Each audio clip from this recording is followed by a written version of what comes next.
Well, hello there. Welcome back, everybody. We are the Four Storytellers, and we are scratching deeper into the fabric of our lives to generate diverse stories and unique characters using our wildly individual and distinct voices.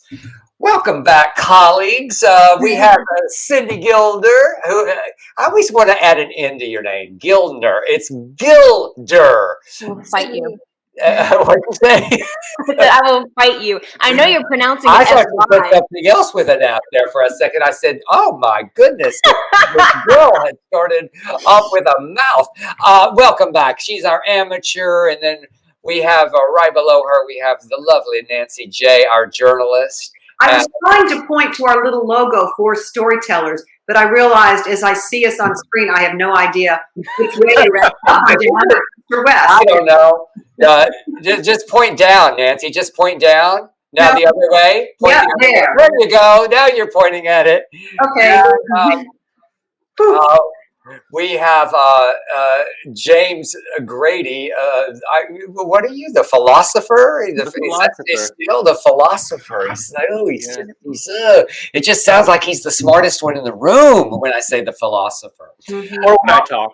You know what? I thought we would have a fun topic tonight because one of the things that I love to do is write dialogue, because I have been a screenwriter, playwright, writing for television for a long time. I've just recently started putting it in my words and my stories into novel form, and but in the novel form as well, there is dialogue. And I think one of the criticisms that I hear often in all mediums is the dialogue doesn't ring true. So I thought I would just take a little pulse here, a little poll with each one of you. Sydney, how do you write dialogue? What makes you feel what makes your dialogue sing? What makes it resonate? What makes it real? Well, as the amateur, right now it's just throwing stuff at the wall and whatever sticks. That's what they're saying. I mean, I have a pretty good idea about the way my three main characters talk, so it's a little easy to write for them, and I'm kind of cheating it. Whereas when they say something, they could say something simple like "I'm drinking water," but then I filter it through their personality. But that's not cheating. That's how you do it. That's the way you do it, Sydney. That's the way you do it. You start hearing the voices. You start hearing the individual voices, because one of the biggest complaints that I ever hear is all of them sound the same. All your voices sound the same, and your voices don't sound the same, and you're not cheating. You're hearing voices that inspire you. Nancy J, give us some of your tricks to the trade? Well, as the journalist, I want to make sure that the words you say are correct, which isn't true life. You know, I mean, I'm used to having, like, if I'm interviewing Del, tell me, how did you come up with the first thing you ever wrote? What was the first story you ever wrote? What was the first story you ever wrote, Del? What was the first story? The first play that I ever wrote was in 8th grade. I wrote this horror play called The Man Without a Head.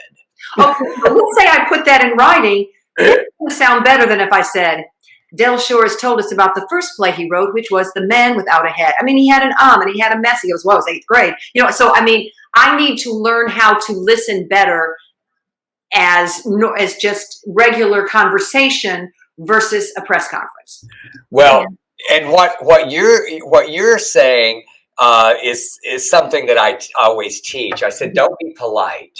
Don't be polite in your dialogue, because it's, you know, as an actor, Sydney, I'm sure that you've had this where you get a script and it's just very polite. Well, how are you doing today? Oh, I'm doing fine. Thank you so much for asking. Your hair looks lovely. What kind of shampoo did you use? Well, I went to the store, and you see what I mean? It starts sounding very back and forth and polite. So now, James, you write in novel form and do it brilliantly. We're all always in awe. But one thing that I have noticed with your dialogue is so messy, and it's the topic that I want to get to. And talk to me just a little bit about how you hear dialogue and how you assign it to different characters.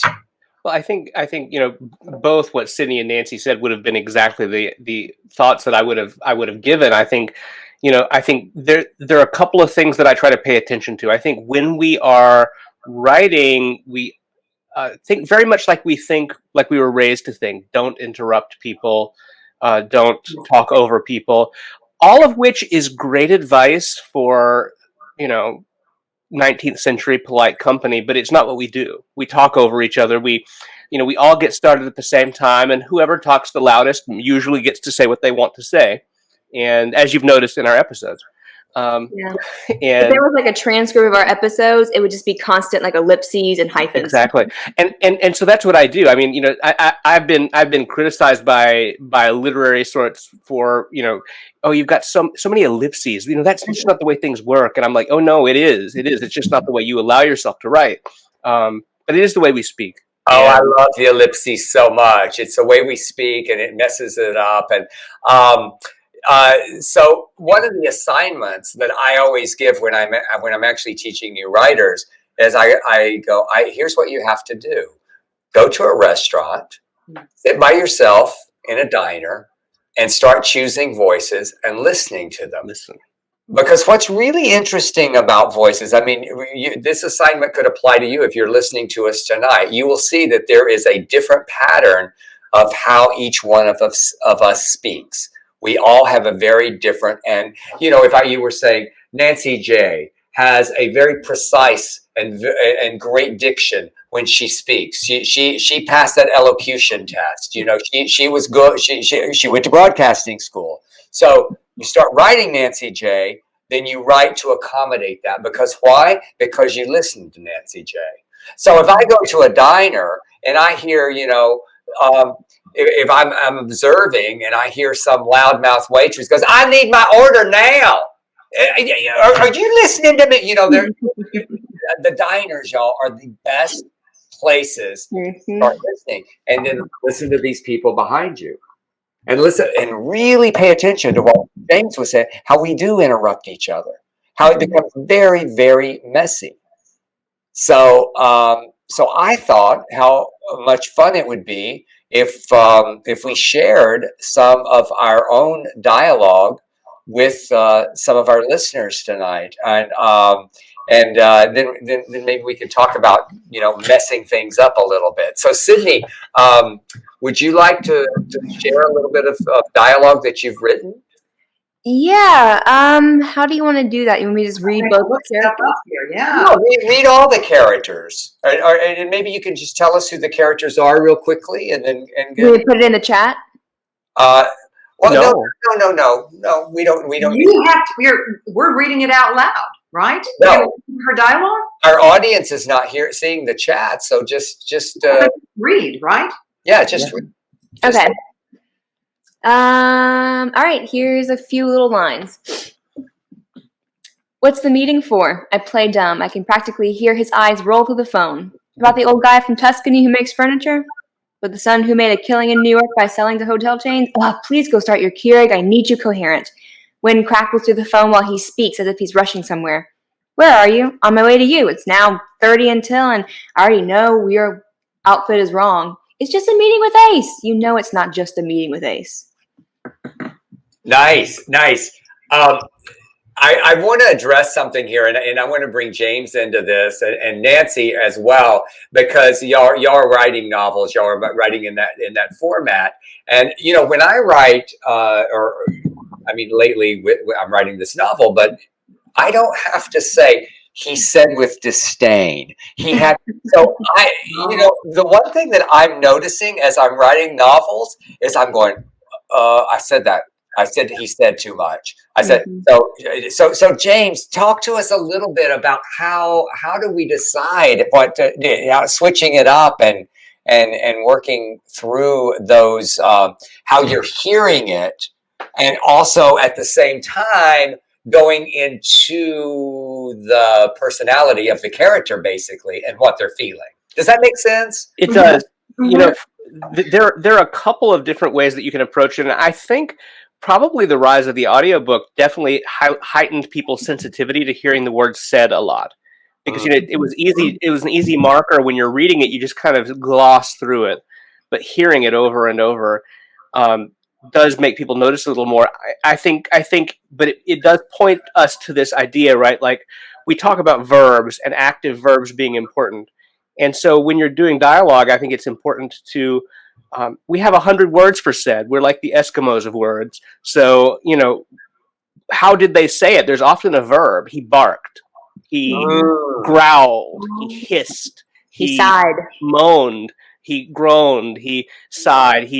And so, like, you can actually use a word that implies that this is the speaker, but also gives you something about the mode of delivery. Or you can say something like, with an icy tone, or chuckling. He said, grinning. Which is always a possibility. Or you can forego it, but you can include the dialogue in a short passage about what the person's doing. Mary mixed the ingredients in the pot. What do you think you're going to do tomorrow?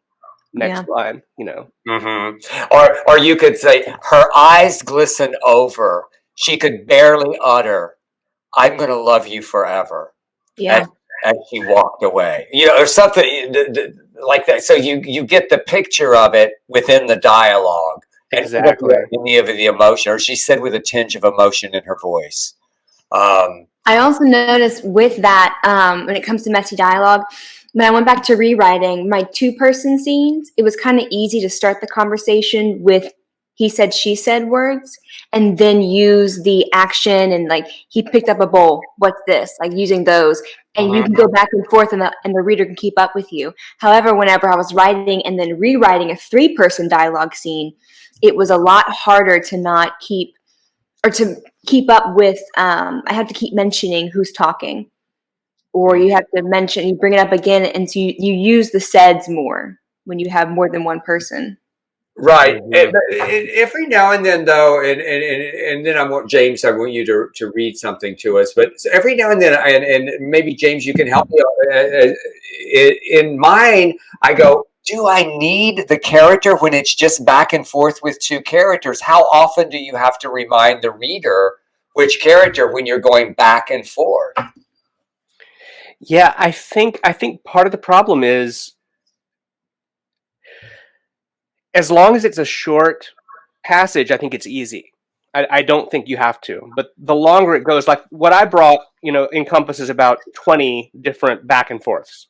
Okay. And so it's a longer conversation, and sometimes there's an action that breaks it up, right? So we'll be in the middle of a conversation, and somebody will go do something, and then the conversation will pick back up. And it could either be the person renewing what they were saying, or it could be the other person speaking. You don't know whether it has shifted, so you kind of have to keep tagging it. And I think the only advice is pay attention to the text. If you were a cold reader, would you know who was speaking? Okay, good. And would you be able to picture the scene? Right? Yeah. So, there's a difference between delivering a line,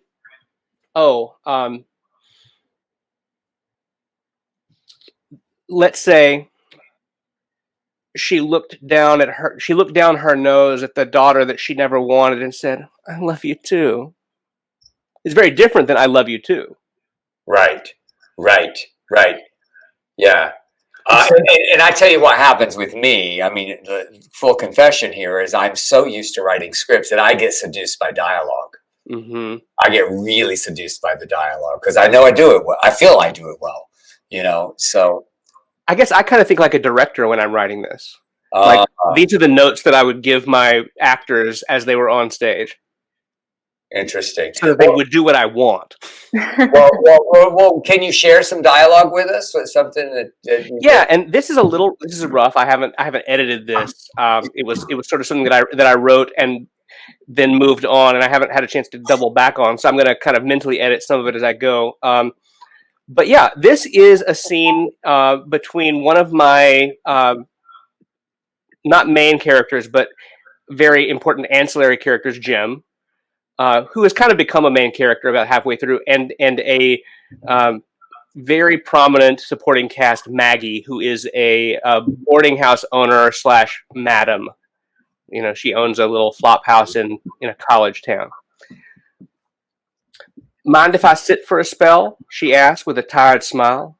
These old dogs are barking. Sure, he said with a closed expression. I know you must just think I'm the worst, she began. Not even close, he said, cutting her off. Not even the worst, madam, he added with a laugh. My, she said, aren't you modern? I try, Jim said. You got history with my daddy, I can't fault you for that. Beyond that, well, it ain't nothing that concerns me. Maggie nodded and said, my history's mostly with Walter. Herschel's been a good friend, but, you know. Simon's your son? Jim asked, about the boy who had been there earlier. Yeah, she said. Named him after, well, it's kind of a sideways swap at his daddy. Jim smiled and nodded, but said, still, you don't exactly ban my daddy from seeing your girls, and like Pa said, I'm a mama's boy. Your mama's a very upright woman, Maggie Malone said with a nod. You met her? Jim asked. A couple times, she nodded, just decided it was best to steer clear of her. I understand, Jim said. I guess you're starting to, what with dating Walter's girl and all. You don't know the half of it, Jim said. Well, you'll have to tell me sometime. What's she like? The woman asked. It was a sudden and earnest question. Smart, Jim said. And she can make shine to put these old men to shame. She's sweet, sad, got the weight of the world on her shoulders. Maggie Malone smiled and said, love to hear more about her. Walter always went on, my Betty this and my Betty that. Nice to hear about it from somebody else. Oh, nice. Nice. You know what I also loved about that? I mean, besides the dialogue, it just sings. I love your dialogue, and I love it, and the way you weave what they're thinking and feeling and how they say it is it's just it's really perfect. But I love the way they talk about other people and how other people from a character's point of view, you really get to know a character sometimes through others' point of view. You can introduce a character even before you see the character from a different set of eyes, and then you land them. And them talking about the mother, you know, stay clear to her. I mean, you get her. You get her. Yeah. And you know, it's amazing what a little perception like that from a stranger can give you about, you know, somebody that doesn't get a lot of screen time. Mm-hmm. But, you know, just that little impression, it also helps set them up for a future, you know, because even sometimes your minor characters, you want to have them have a change of heart. And it becomes more meaningful when you realize they've had a long time to simmer in this. Mm-hmm. Mm-hmm. So, well, Miss Nancy J. This is what. Okay, I obviously have been saving this for you guys because my memoir, I don't have a lot of dialogue. He said, she said. You know, it's a different thing. Yeah. But the listening, you must have been speaking to me many years ago, Del, because what I've found, I think I've told you, when I'm doing my memoir, I just jot down ideas and I have like just ramblings, one of my lists of all the things I want to try to bring up. And this was actually, I wrote some ramblings for the memoir on top of this document page, and I sent it into my folder, and this was on it. And this was written, I think this is going to make us realize, oh, that's what listening really is to other people. That's probably this had to be 5 years ago. Saying, sitting on plane, writing thoughts. I'm in between the plane conversations. My wife this, lawyers, gambling, what people are watching, LBJ all the way, working in Africa, and handing out Gerber baby food. Had to convince Native they weren't eating baby food. If somebody shows a picture on a jar, ice cream. Politics, miss? Chocolate or snickerdoodle? His VP too. He switched. He's a Democrat, president of Saks. In jail, didn't know that, embezzling money. Graduated USC, smoothies, green drink. I used to put it in my yogurt. Man actually lists. Politics, Batman, Tommy Lee Jones, Will Smith, Shirley MacLaine and her brother. Nice job on the IT side, Lucy. James Cagney. I see her in Beverly Hills walking her dog. Nicest guy. Martin Sheen, Charlie's father. Kiefer Sutherland, designated survivor. I've been up since 3 this morning. I've been up since 3.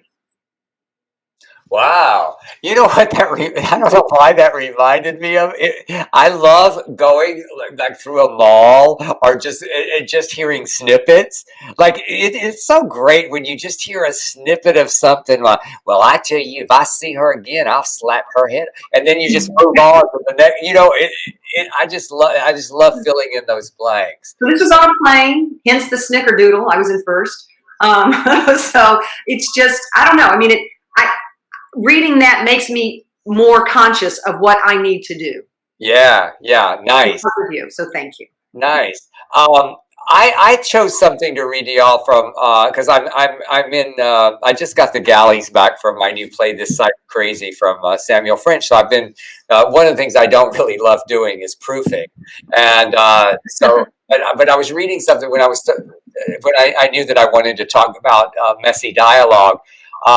I thought that I would bring something in from This Side of Crazy because those girls are all over the place. So these are two sisters and they haven't seen each other in a long time. And just so you know, there is one of their husbands is in a coma. And he's been in a coma for 19 years and he just lives up in the top bedroom. And he was the pianist for this singing group, and they're reuniting in the play. And so Rachel, his wife, says to her sister, Bethany, she says, come on up, come see Jude. And Bethany says, oh, I don't know if I'm ready, to see him. Okay, but I wish you would. I don't really have anybody to talk to about this, ellipses, except him, ellipses. And he doesn't say much. Off Bethany's confused. So if that's a little coma humor, it's okay to laugh. Bethany returns the money to the envelope, sets it on the table. I see. Okay, I'll come. I'll come up there. Thank you. And they go into the room. They stare at him. Rachel says, remember Jude? Jude, Bethany's here to visit you. Bethany goes, can he hear? I don't know. The doctor says probably, but I tried to teach him to squeeze my hand once for yes and twice for no, like they told me to, but nothing. They said that his brain is mostly gray matter. Bethany goes, gray matter? Oh, that just sounds awful. Gray is such an ugly color. Oh my God. I read in this magazine that there was this guy in Canada who had a stroke, and the only muscle that could work was his sphincter. And he could say yes or no by squeezing once or twice. Rachel, I have so many questions that I'm not willing to ask. Okay, so there is a little messy dialogue. Coma scene shows you how sick I am. I hope he had a husband, not a wife. What's that? Nothing. But one of the reasons I chose that, and one thing we've talked about, in classes, is that sometimes, and I'm pretty positive when I wrote that originally, there weren't all the ellipses. There weren't all of the stops and starts and the hesitations. But once you start living and breathing inside the character, you go back and you can mess it up. You can mess up the dialogue. And I do a pass of just messing it up where it resonates and sounds more like people talk. Yes, Nancy J. Mr. Shores, Professor Shores, when you write then, and obviously this would be to Sydney and James as well, do you, do you just spell it Probly and gonna, Gonna? I do. Sometimes. I do. That kind of sounds like, ooh. I mean, Nodda, Nodda. The one thing that I always I teach, it's so interesting because I met Sydney at Northwestern State University. She was one of my students, and my mother was a drama teacher and an English teacher, and she taught me, don't you dare end a sentence with a preposition. But when you start writing dialogue, people do insist. So you have to hear how they're speaking, and sometimes you're going to write that illiterate character, that person who doesn't speak in the subjunctive tense. And you have to hear their voice, and you have to not judge the character. You have to allow it, because there's a certain part of us when we have that English, that grammar patrol going on inside of us. We judge, but with characters, you can't judge them. You just have to allow them to speak. So, I was one of those illiterate characters who taught Plato at Vanderbilt while using at the end of the sentence. Were you good? Oh yeah, But so as you're, just advice to everybody out there when you're writing, first of all, listen to what people how they're speaking around you. You're going to hear a lot of chaos.